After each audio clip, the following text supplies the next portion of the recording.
बहुत अभी विश्राम मिल जाएगा अगर ये बात समझ जाओगे। उपासक तो सिर्फ उपास्य देव को समर्पित हो चुका है और उसका एक ही केवल लक्ष्य है उपास्य देव का नाम जपना। वो कभी अपनी ओर नहीं देखता जो उपासक है।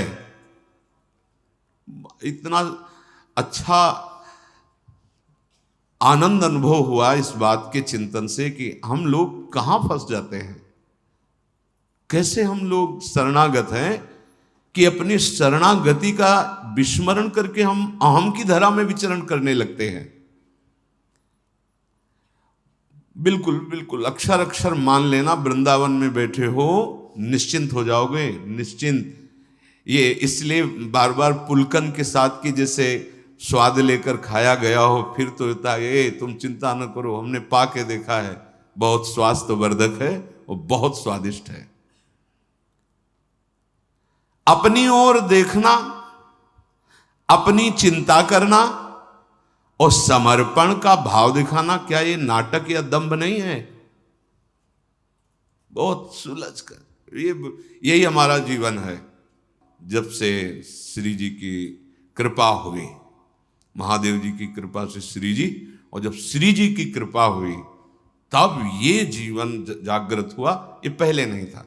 पहले था इंद्रियों को अधीन करके मन को निसंकल्प करके अपने स्वरूप में स्थित हो जाओ, बस दूसरा कोई सूत्र नहीं, कोई कृपा, कोई प्रार्थना, कोई रोना धोना, कुछ नहीं। ये मार्ग था। वो जब महादेव जी की कृपा से श्री जी के चरणों का आश्रय मिला तब वो है मोक्ष मार्ग। ये है मोक्ष को भी थुतकी कृत कर देने वाला प्रेम मार्ग। बहुत बहुत तुम अपनी चिंता करते हो, अपनी तरफ देखते हो और समर्पण का भाव भी कहते हो। क्या ये दंभ नहीं है, दिखावा नहीं? तुम समर्पित हो, तुम किसकी वस्तु हो, अब वो देखे। बहुत सुंदर। हां, तुम्हें बहुत लग रहा है ना कि तुम्हें अनुभव नहीं हो रहा, तो जांच के देखो तुम्हारी साधना क्या है। शास्त्रीय सिद्धांत के अनुसार साधना करो, हम तुम्हें सपोर्ट करते हैं, करो साधना। पर साधन करके कोई इस महान भव समुद्र से पार हुआ हो, साधन का मतलब तैर कर, असंभव असंभव। भगवान शंकराचार्य जी ने उत्तर दिया है कि इस महान संसार समुद्र से पार होने का हे करुणामय गुरुदेव क्या उपाय है? तो भगवान शंकराचार्य जी ने कहा, श्री विश्वेश्वर पादाम्बुज दीर्घ नौका। अद्वैत सिद्धांत के आचार्य गुरु कृपालो कृपया वदेत। कृपा करके गुरुदेव आद्य गुरु भगवान शंकराचार्य जी कहते हैं, श्री विश्वेश्वर पादाम्बुज दीर्घ नौका। इस संसार समुद्र से पार होने का उपाय एकमात्र विश्वेश्वर भगवान के चरणारविंद की नौका। ये बात करें अद्वैत सिद्धांत के आचार्य। प्रश्नोत्तरी में प्रश्न है कि इस असार संसार समुद्र से पार होने का सुदृढ़ उपाय क्या है? तो गुरु कृपालो कृपया वदेत, श्री विश्वेश्वर पादाम्बुज दीर्घ नौका। दीर्घ शब्द पूरा विश्व बैठ जाए तो भी खाली ही रहेगी, ऐसी नौका है हमारे विश्वेश्वर भगवान श्री हरि, श्री हर, इनके चरणारविंद। यदि तुम तैरने में बहुत कुशल हो तो फिर तुम्हारा प्रश्न कैसे हुआ कि भाव नहीं बढ़ रहा, हमें कुछ लाभ नहीं मिला? इसका मतलब तुम अच्छे तैराक नहीं हो। और परिणाम में बता दें, इसमें अच्छे से अच्छे तैराक भी इस भव समुद्र को पार नहीं कर पाते, क्योंकि जिनका भव समुद्र वो कह रहे हैं, मामे वे प्रपद्यन्ते माया मेताम तरंतिते। एकमात्र मेरे चरणारविंद हैं, जिनका तुम आश्रय ले लो तो भव समुद्र से पार हो जाओगे, नहीं तो दैवी हेषा गुणमयी मम माया दुरतया। अब बात करते हैं तुम्हारे भाव बढ़ने की। तुम्हें नाव मिल गई है, नाव। श्री हरिवंश प्रताप से नाव मिल गई है। नाव क्या है? नाम। और इस नौका का खेवक कौन है? स्वयं आप, नामी, वही गुरुदेव हैं। आप तो बस चुपचाप नाव में बैठ गए और तरंगों का आनंद लेते हुए सुखपूर्वक भव समुद्र से पार हो गए। राधा। श्री हरिवंश प्रताप। हम ये नाव ना ढूंढ पाते और ना इस पे बैठ पाते। इसमें प्रताप उदय हुआ आचार्य देव का, गुरुदेव का, इष्ट देव का। वो मुझे घसीट के लाए भव समुद्र से और इस नाव का परिचय कराया, नाव में बैठा दिया। नाव क्या है पहले समझ लीजिए। नाम, नाम नौका। अगर आप नाम नहीं जप रहे तो आप नौका में नहीं बैठे हैं। नाम नौका और निजु खेवक। इस भव समुद्र के बहुत ही प्रवीण पार करने वाले केवट हैं सदगुरुदेव, आचार्य, आराध्य देव। जो नाम रूपी नौका में बैठा वही श्री हरिवंश प्रताप, जिसमें भगवत प्रताप उदय हुआ, वही इस नौका पे नहीं। बहुत से अपने बाहुओं का बल रखने वाले कूद पड़े तैरने के लिए, और ब्रह्मा जी कहते हैं हमने बहुत ऊंचाई पर जाके भ्रष्ट होते देखा है, अर्थात डूबते देखा है। अब नाव में बैठने वाला अगर हाथ पैर चलावे और बार बार ये चिल्ला चिल्ला करके कहे इधर से नहीं इधर से ले चलो, हमें लगता है ये अच्छा मार्ग, फंसा मत देना, और तो नाविक क्या करेगा? नाव खड़ी करेगा, उतरो, तैर के जाओ, जाओ स्वयं तैर करके कूदो इसमें से, बाहर निकलो, चलो। जब तुम्हें इतना विश्वास नहीं है कि ये नाविक पार कर देगा, इतना विश्वास नहीं है कि ये बहुतों को पार कर दिया है, तो तुम बैठे क्यों नाव में? तैर के जाओ ना, जितेंद्रीय बनो, साधन चतुष्टय धारण करके ज्ञान के द्वारा इस भव समुद्र को पार करो। कोई बिरला जो निर्विघ्न पंथ, वो भी जो आचार्य स्वयं है, वो भी हरिवंश महाप्रभु चंद तो प्रेम के जैसे आचार्य, ऐसे अद्वैत ब्रह्म ज्ञान के आचार्य भगवान शंकर। और उनके ध्यान का विषय जानते हो क्या है? बड़ा गुप्त है।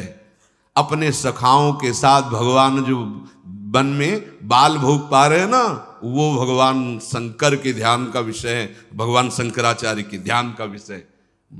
स्वाध्याय में पढ़ा था। जब एकांत में होते थे तो बाल मुकुंद भगवान अपने सखाओं के साथ जो क्रीड़ा करते हुए, हाँ, वनभोज, वो भगवान शंकराचार्य के ध्यान का विषय। ये ज्ञान केवल बुद्धि को दौड़ा करके, परास्त करके और उसे भगवान में लगाने के लिए बहुत बुद्धिमान होते हैं। चलो वेदांत चल, भाग दौड़, और दौड़ के जब हार जाना तब बोलना जैसे सनकादि बोलते हैं, हरि शरणम हरि शरणम। सनकाद से बड़ा कोई ज्ञानी है? बहुत सुंदर प्रसंग, अगर ये समझ जाओ तो बात है, निश्चिंतता आ जाएगी। नाव में बैठने का मतलब समझते हो? समर्पण। अगर तुम्हें अपने नाविक की सर्वज्ञता, सर्वसमर्थता और सुहृदता, इन तीन बातों पे विश्वास नहीं है तो कूद जाओ, तैरो तैरो। और इतना बाहुओं में बल होना चाहिए कि अथाह अगाध असीम अनंत, कई किलोमीटर नहीं है, अथाह अगाध असीम अनंत समुद्र है। जैसे भगवान अनंत, ऐसे उनकी माया अनंत। भगवान अनिर्वचनीय तो माया भी अनिर्वचनीय। कैसे पार हो गए? अच्छा, नौका में तो कोई शत्रु प्रहार कर दे जलचर जीव, ऐसी वो नौका नहीं है, पहुंच ही नहीं वहां तक। इतनी ऊंची विशाल सुदृढ़ नौका है। और तैरने चलोगे तो बड़े जलचर जीव हैं, हाँ, ऐसे एक बार में एक झटके में ले जाए, तुम्हारा अस्तित्व खत्म कर दे, ऐसे ऐसे विकार, ऐसे ऐसे इस भव समुद्र में। तो मेरी बात मानो, नाव से उतरने की कल्पना भी मत कर लेना, क्योंकि बड़े भयावह जीव हैं। काम क्रोध लोभ मोह मद मत्सर ऐसे। अगर तुम्हें तनिक भी अहंकार है, अभी अपनी चिंता है, तो फिर शास्त्रीय वैराग्य धारण करो, विवेक उत्पन्न करो, मुमुक्षुता जागृत करो और तपस्या परायण रहो। बैठो 12 घंटे पद्मासन लगा करके प्राणवायु का संशोधन कर। 12 मिनट तो बैठ नहीं सकते ऐसे ऐसे ऐसे ऐसे। और बात हमको ऊंचाई चाहिए। तुम हो कौन? अभी तुम कौन हो? किस ऊंचाई को प्राप्त करना चाहते हो? बस अच्छे से अंदर से समझना। जब तुम्हें नाव में बैठने का अवसर मिल गया तो अब तुम्हें अपनी चिंता नहीं करनी। तुम अपनी चिंता करने वाले होते कौन हो? कितनी कितनी मस्त एकदम हृदय में शीतलता प्रदान करने। तुम होते कौन हो चिंता करने वाले? तुमने अपने आप को प्रभु की शरण में दे दिया है। हमने बहुत पाप किए हैं, बहुत नीच हूं, बहुत दुष्ट हूं। तो 2 बातें आप समझ लो। आपिचेत सुदुराचारो या कोटि विप्रबद लागे जाहू, या जो नर हो चराचर द्रोही आवे सभे शरण तक मोही।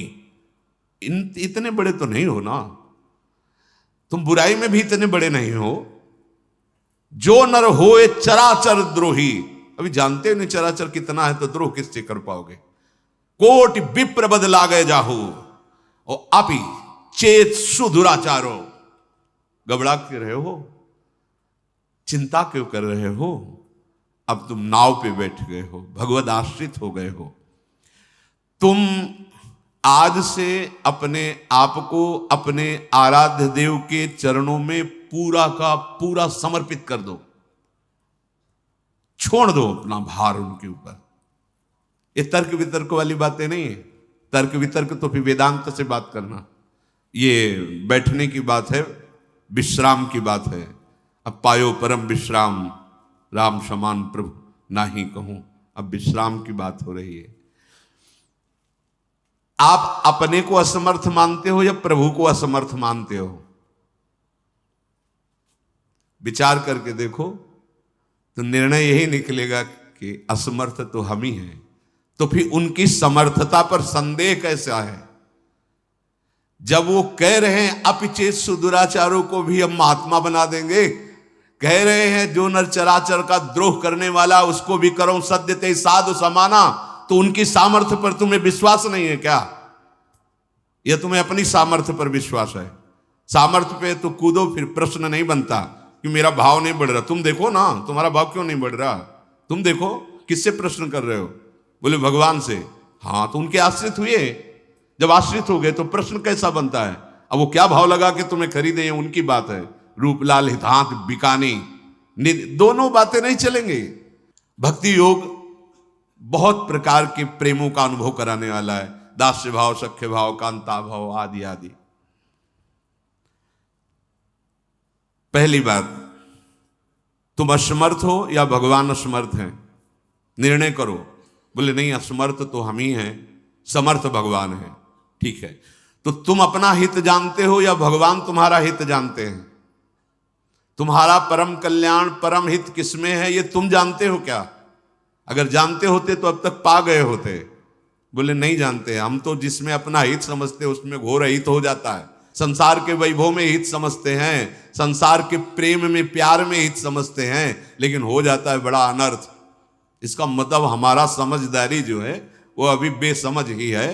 तो सच्ची समझदारी तो हरि की है ना, आराध्य देव की।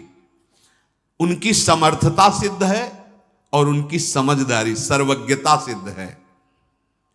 अब तुम्हें चिंता नहीं करनी। ये मैं नहीं कह रहा हूं, ये मेरे भगवान कह रहे हैं। तेषा महम समुद्धरता मृत्यु संसार सागरात। मैं उसको इस संसार समुद्र से पार कर देता हूं जो मेरे आश्रित हो जाता है। तेषा महम, मैं स्वयं। ये विश्वास तो करो ना, नहीं तो तुम्हारी चिंता, तुम्हारा शोक, तुम्हारी ये नाना प्रकार की कुचिंताएं तुम्हें परमार्थ से अलग कर देंगी। अलग कर दिया कितनों को। इसलिए बहुत सुलझो, बहुत सावधान। विशेष बात भगवान कह रहे हैं, तुम्हें बिल्कुल चिंता नहीं करनी, मैं तुम्हें संसार समुद्र से पार करूं। तो तुम्हारी छाती नहीं फूली इस बात से? कोई एक साधारण पदाधिकारी कह दे कि आज से कभी भी फोन कर लेना, तो फूले फूले घूमोगे, 50 लोगों से बताओगे कि हमारा वो मित्र बन गए हैं और वो कह रहे थे कभी यार, तो अब यार क्या चिंता, वो तो अमुक पदाधिकारी हैं, फोन करेंगे, पता नहीं वो फोन दोबारा जिंदगी में उठाए कि ना उठाए, वो तुम्हें पहचाने कि ना पहचाने। पर हमारे भगवान सत्य संकल्प हैं, कभी भगवान के वचन झूठे नहीं होते, कभी नहीं। भगवान कह रहे तेषा, तेषा किसको? जिसने मेरा भरोसा लेकर मेरे को आत्मसमर्पण कर दिया है। तेषा महम समुद्धरता मृत्यु संसार सागरात। चिंता का स्थान तुम्हारे हृदय में क्यों है? अपनी चिंता का। शरणागत का तो एक ही विषय होता है, अपने शरण प्रभु का चिंतन। आज का उपासक बार बार खोद खोद के देखता है अंकुर जगह कि नहीं जगह। जैसे गेहूं बो दे ना किसान, गेहूं बो करके ऊपर से उसे पाट दिया जाता, पहटा लगा दिया जाता है, एकदम लेवल बराबर छोड़ दिया गया, और वो दूर से हफ्ता 10 दिन 20 दिन इंतजार करता है, फिर उसको धीरे धीरे अंकुरण दिखाई देता है। अगर रोज खोद के देखने लगे तो बीज ही नष्ट हो जाएगा, अंकुरित होगा ही नहीं। अंकुरण पैदा कहां से हो? सही पूछो तो तुमने अभी बीज वपन ही नहीं किया। बीज वपन अहंकार समर्पण, फिर देखो कैसे भाव अंकुर उदय होते हैं। सच्ची मानिए, एक बार हमारे प्रभु के आश्रित समर्पित हो जाइए, क्यों मैं छोड़ करके, फिर आप देखेंगे ये अविनाशी बीज है, ये अपने समय से भावांकुर होगा। इसका अंकुरण तो भाव है, भावांकुर होगा और ऐसा सुमन विकसित होगा कि पूरा विश्व उस सुगंध से सुवासित हो जाएगा। सतरति सतरति सा लोकांतार्यति। तुम किसी साधन पर भरोसा ना करके प्रभु पे भरोसा कर लो। ये बहुत बड़े बड़े महापुरुषों की बात, आंतरिक विश्राम की बात है, आंतरिक विश्राम की बात। गोस्वामी जी ने विनय पत्रिका में कहा, बहुत इतना अमृत में वचन है कि अब जैसे 56 प्रकार के भोग हों तो जिधर पाओ उधर ही प्रियालाल ने भोग पाया ना, ऐसे इन महापुरुषों के वचन जिधर देखो अमृत ही अमृत भरे हैं। बहुत ध्यान से सुनो। कह रहे भरोसो जाही दूसरो सो करो, मुको तो राम को नाम कल्प तरु, कलि कल्याण फरो, भरोसो जाहि दूसरो सो करो, कर्म उपासन ज्ञान वेद मत, सो सब भांति खरो, मोहितो सावन के अंधही, ज्यों सूझत रंग हरो,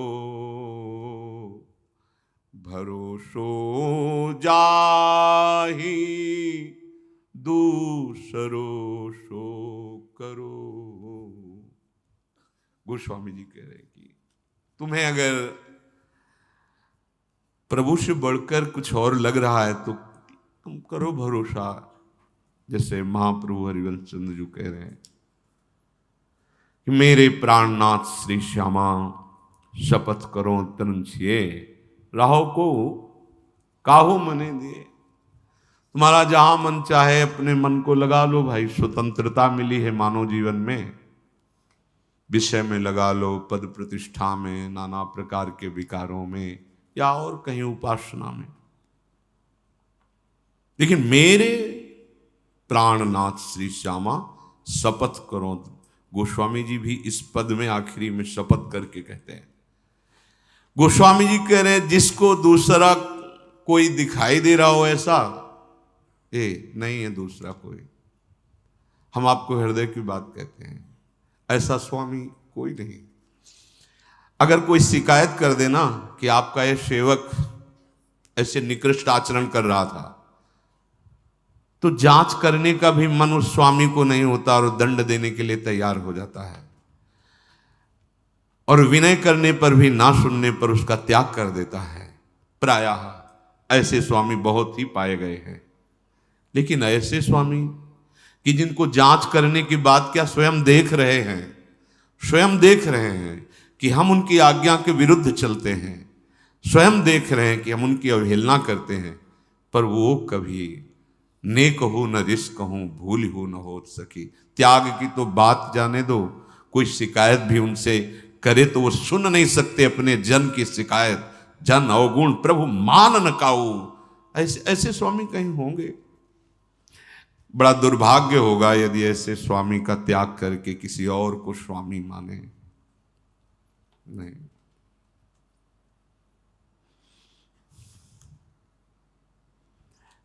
गोस्वामी जी कह रहे हैं कि जिसे और किसी का भरोसा हो तो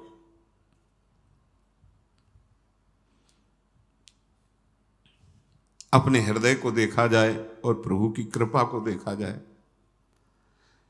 तो हमें क्या ऐसा है जिससे हमारे प्रभु हम पे रीझ रहे हैं? क्या ऐसा है? देखो ना, ईमानदारी से देखो। वही चतुरता, वही कपट, वही छल, अपने स्वामी से बार बार विमुखता, बार बार स्वामी की अवहेलना, पर उनकी तरफ से जहां हमारा तिरस्कार अपमान होना चाहिए, वह प्यार देते हैं। वो हमको दुखों से घसीट कर अपनी तरफ ला रहे हैं। ये उनकी कृपालुता नहीं दिखाई दे रही? हम अपने हृदय को जांचें और अपने स्वामी की कृपा को देखें। तुम्हें कृपा नहीं दिखाई दे रही? तुम्हें अपने अंदर की बात देख करके नहीं लग रहा कि वो कितने कृपालु हैं? ऐसा कोई त्रिभुवन में स्वामी है? नहीं देखा, ना है, ना होगा, ना कभी ऐसा किसी का स्वभाव है, ना ऐसा किसी का प्रभाव है, नहीं देखा। जी जान से आप ताकत लगाकर अपने स्वामी को रिझाइए, और थोड़ी सी चूक हो जाएगी तो धक्का मार के बाहर कर दिए जाओगे। ऐसा स्वामी कभी नहीं देखा कि अपराध पे अपराध करता जाए और वो गले लगा ले। विमुख हुए निमसहु न अकृपा, जब चितए तब वैसे। कभी तूने ऐसा किया, कभी ऐसा प्रभु ने। अस स्वभाव कहूं सुने हो न देखो। किसको किसको अपना मान? ईमानदारी से देखो, चाहे किसी को मित्र बना के देखो, कुछ भी बना के देखो, अगर उसके प्रतिकूल हो गए तो धक्का मार के निकाल दिए जाओगे। लेकिन ये स्वामी, हमारे अनंत जन्मों से आचरण इनके प्रतिकूल ही होते रहे, अब भी क्या इनके लिए जैसे चाहिए वैसे हमारे सद्गुण हैं, हमारे आचरण हैं? नहीं, पर इनका प्यार अपार हमको दुलार देता चला जा रहा है, और हम उसे अपना गुण मान रहे हैं, अपनी महिमा मान रहे हैं। भरोसो जाहि दूसरो सो करो।